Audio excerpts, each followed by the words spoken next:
Citizens, it's that time. You're officially in Alert Zone. Welcome to the Alert Zone TV. I'm the Wizard Uncle James. I would love for you guys and girls to become active citizens of the Alert Zone, and you already know how to do that. With that being said, let me get into it. I wanted to talk about encounters with law enforcement again. You guys know I stay on this topic. And this topic is never to attack law enforcement, but it's to educate the law-abiding citizen that carries firearms about the type of people we're dealing with and how to stay 2 or 3 steps ahead of them.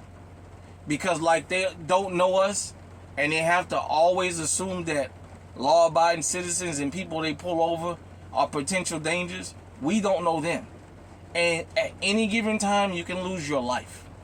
And you don't ever let them coach you into doing that. So with that being said, I wanted to talk about a story I saw that was just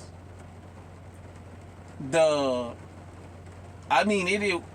poster child for why I do this particular segment in this program.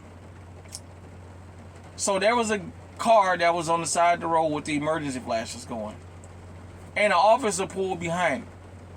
It was a man, I think he was sick or something was wrong with him, heading back to the car, and the officer decided he wanted to detain them. Well, he didn't say they was under arrest or under detainment. Well, the guy's hat blew off his head. He went to get his hat. The officer pulled the gun out and was so afraid he shot at the man. And the guy laid on the ground. The officer missed him and hit a passing by car, because this was on a busy street.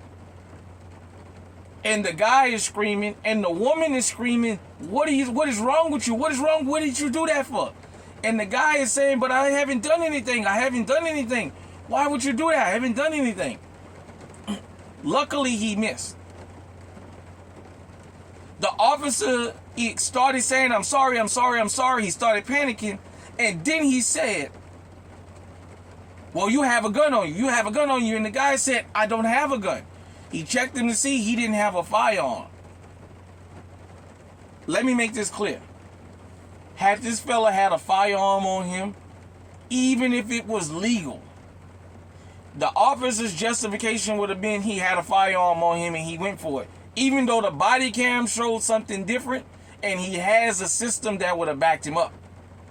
The Fraternal Order of Police, the police unions would have backed him up. The police chiefs would have backed him up. Internal Affairs would have said he didn't do nothing wrong. Why do you think Geronimo Yanez was able to get away with killing Philando Castillo? The mere fact he had a loaded, legally owned firearm on him was enough to get him out of that.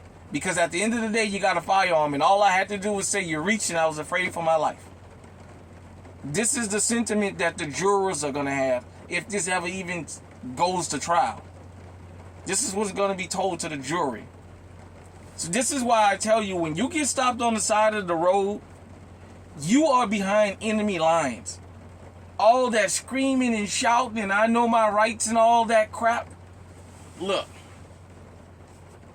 at your home, yeah, on the side of the road, you can't win. You have to always assume something. Like they can lose their lives in a minute. You have to always assume when they pull you over that they're looking to take your life. So you know what? Sometimes you have to be extra cautious and you have to swallow your pride for just a minute. I would rather fight you in court where the only thing I can lose is some money rather than on the side of the road and lose my life. Like I said, he only fired 1 shot, and they charged this officer with a multitude of crimes for that. Just because. But did they charge him? I don't remember. Sorry about that. I'm not going to edit this part out. You know, we do it raw and uncut here. You guys and girls can hit me in the comment section and let me know. But the whole point is,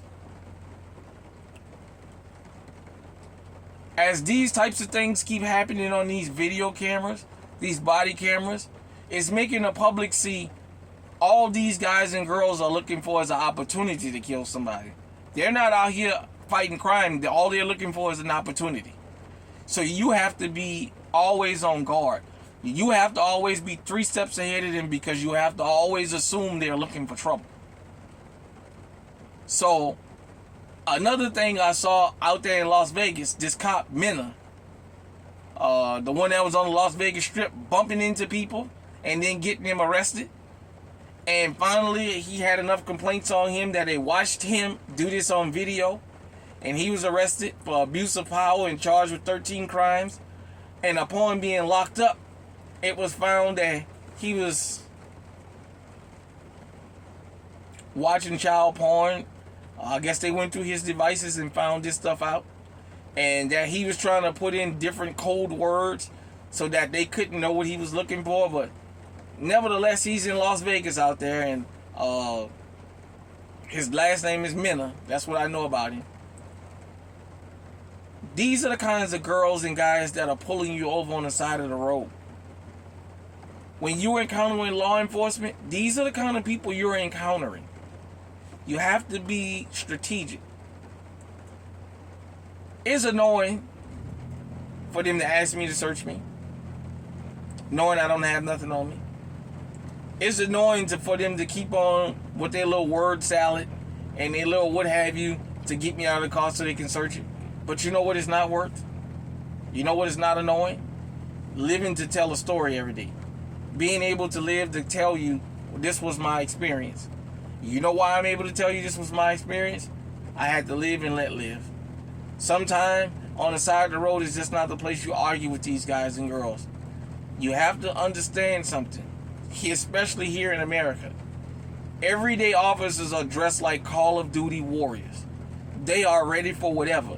Now, are they about whatever? That's different when somebody else is armed just as much as you are.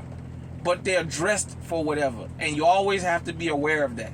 They have a multitude of weapons on them. And they can take your life or mess up your health at any time for any reason and get away with it pretty much.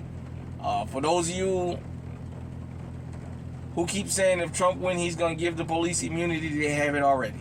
There you have it. But that being said, have your driver's license, registration, and insurance up to date. I say have physical copies of your registration and your insurance in your car. Not that I know a lot of y'all like to show the app on your phone that you have insurance. I don't like all that. Give them a physical copy of your license, registration, and insurance. If they say you was doing something, don't argue with them on the side of the road. You can say, well, I don't think I was going that fast. Oh, I say you was. Okay, all right. Sign the ticket and fight them in court. Don't do that shit on the side of the road. Because you can wind up slumped over just like that. We don't condone the loss of innocent life at all here in the Alert Zone. Hit me in the comment section. Let me know what you think. Until next time, stay safe, stay armed, stay on high alert.